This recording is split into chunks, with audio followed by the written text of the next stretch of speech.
Perfect. Perfect. Perfect.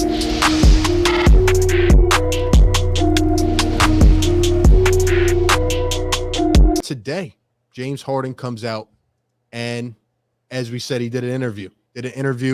With a magazine, and essentially was talking about just his play, his offseason plan, what he, really aims to do to get back for this Sixers team.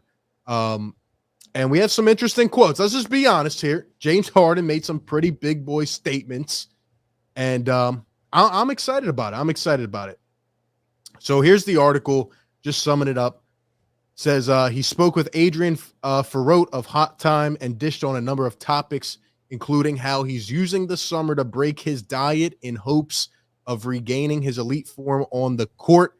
Quote, "I've got to be cautious of what I eat because as you get older, your metabolism slows down. It sucks. Honestly, I love to eat, and I don't want to be having to watch how many calories I intake.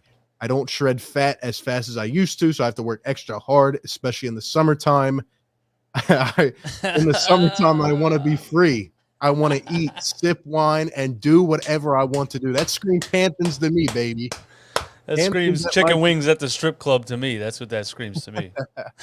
Having a good time, man. He says, it's still early summer, so I don't want to be going crazy working out now, but I am going into year 14. Crazy, man. 33 years old, year 14, still has some time to go. He says, I've got to be cautious as far as hitting my peak when I'm supposed to be in my stride going into the season. He goes on, he continually talks. He says there's a goal, and to get there, you have to put the work in. The question really is, has James Harden been in the best shape he can possibly be in ever since he left Houston?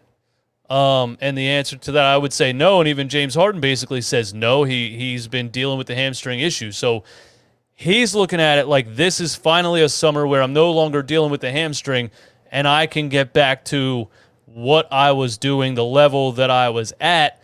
And the quotes that you just read about the diet, the fact that your metabolism slows down when you're 32, you got to start watching what you eat. He doesn't shed fat as fast. It tells me that he's actually understanding, and I never thought he didn't understand it. He's not an idiot. He's obviously a smart individual. He understands I have to start changing the way that I do things or my career could be over very quickly. I'm sure he looks at a guy like LeBron James and says that dude is still at an elite level at 37, not by magic, because he takes everything into account seriously. This past season, James didn't perform. He was, quote unquote, embarrassed. He doesn't like to be embarrassed. So I think everything together is motivating him to this is the season that I'm going to get back to what I was doing. Yeah. Here's the quote once again in full. He says, I've had the luxury of not having to deal with any serious injuries, with surgeries or whatnot my entire career. These last 2 years, I've been dealing with some hamstring issues, which are nothing to play with. So I'm taking the summer as an opportunity to do something for me to make sure I get back to the elite level I know I can be at and I will be at. That's priority number one. I agree 100% with what DJ said. And I want to add something here, Sixers Nation. All right. I'm just going to say it before anybody else does, okay? This is a breath of fresh air. And let me tell you why, okay? Because for years we've had to deal with a guy that would not get better, multiple players that just didn't work out. Okay, this is good. This is good to hear. How about a player who disappointed? He explicitly stated he knows he disappointed. And yet everything we've heard, everything we've seen, him in the gym, working with Sam Cassell, Tyrese Maxey, and then saying things like, I know what I have to do. I understand I'm getting older. I have to eat better. I have to get in the gym. This is what we want to hear. And this is just, how a superstar's mindset is. He wants to be great. Like I said, the only thing he hasn't done is won. And here he is saying that he's going to do everything in his power to do so. Maybe it doesn't work out. But the fact that he's able to come out here and after a game 6, he says, I'm going to do everything I can to make the team better, to help this squad get better. Those are things I like to hear, man. And this is a really good start. Yeah. He didn't sit up there in a press conference and say, well, how many assists did I have? This is a big word for Philly sports in the last couple of years. He's taking self-accountability. Mm-hmm. he was in the bathroom and he looked at himself in the mirror and he said, I wasn't good enough. I need to be better. And that's something that certain athletes in this city couldn't comprehend for the past couple of seasons and just couldn't bear the fact that it was your fault. You weren't good enough. You need to be better. You know, the deflecting and blame here and blame here and blame here and then quitting and refusing to come back. Yeah, it's nice to have an athlete that's enough of has enough of a killer instinct inside him that holds himself to a standard and said straight up, I didn't play to that standard and I need to be better. And is taking the steps to get back to that. And he's so confident in those steps that he's confident enough to say it out loud. I will be at that elite level. My question would be, is he talking about Houston James Harden? I mean, is he talking about 30 points per game James Harden? Is he talking about MVP level James Harden? Or is he talking about maybe Brooklyn, right after he left Houston before that hamstring injury, where he was still on MVP list, but he was clearly a little bit overweight compared to what his normal playing weight and fitness level was. So, I ask myself, has James Harden been in the best shape he could possibly be in since he left Houston? And I think the answer is no. Daryl Morey stepped down in Houston.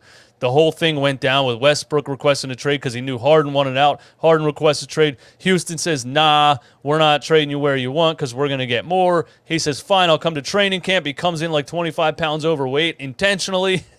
Has he gotten back into tip-top shape since then? And I don't think he has. So maybe this upcoming season is when he finally does. So maybe Houston Harden actually is possible. Well, I think it's a good point. I would also kind of, send a question back your way is, does he have to be Houston Harden? I think when he left Houston and he went to Brooklyn, he got a bad rep. And I think, honestly, he adapted his game, right? This was still a guy averaging 22, 10 and 10, capable of giving you 30 on a night, giving you 15 assists.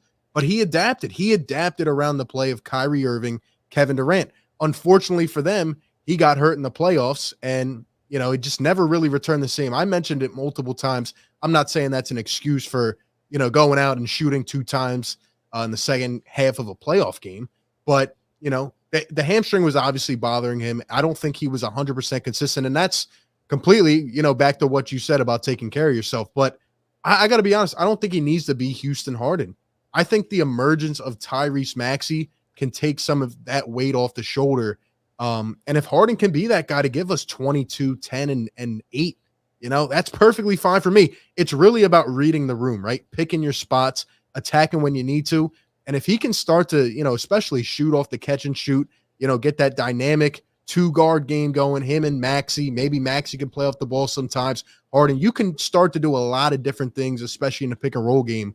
I think Harden just needs to pick his spots. And when he does, he needs to attack. I don't know if he needs to be Houston Harden, but I think he can be, when he talks about elite, I think he means in tip-top physical shape. I think he means feeling like the James Harden from Houston. I can agree that he doesn't necessarily have to be Houston Harden, but if he can be, that's if he can be, imagine Joel Embiid in his prime on that team when Harden was dropping 36 points per game. The play style would have been different. The team would have been constructed different, but Harden was completely unstoppable. Joel Embiid's completely unstoppable. We already know that. I just think if he can be, that puts us over the top and makes us a favorite to win the whole thing. Yeah, I agree. And also, in addition to that, another way that James Harden looks better is, obviously he's a good facilitator, but he needs the guys on the other end to knock down the shots, right? That's why you go get a guy like a PJ Tucker who has that familiarity with James Harden, will be able to bring some of that toughness to this team. I just think making the supporting cast better around James Harden, I think him getting healthier, having a full off season, and really just having that motivation. And I go back to the contract. I know we've kind of overblown it at this point, but let's think about this, right?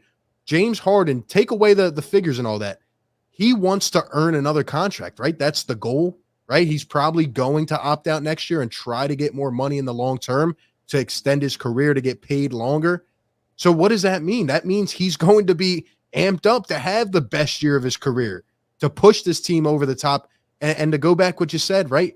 Look at the last 2 years. We have been on the verge of going to the Eastern Conference Finals. I know, interesting circumstances, but to have a guy that, really just folded it in a big moment, and then to have our best player essentially hurt in 4 different areas, and we're almost there. So like you said, if we even get any type of better Harden this year, plus the renovations that we've made on this team, I think we can make a big jump, man. Perfect. Perfect. Perfect.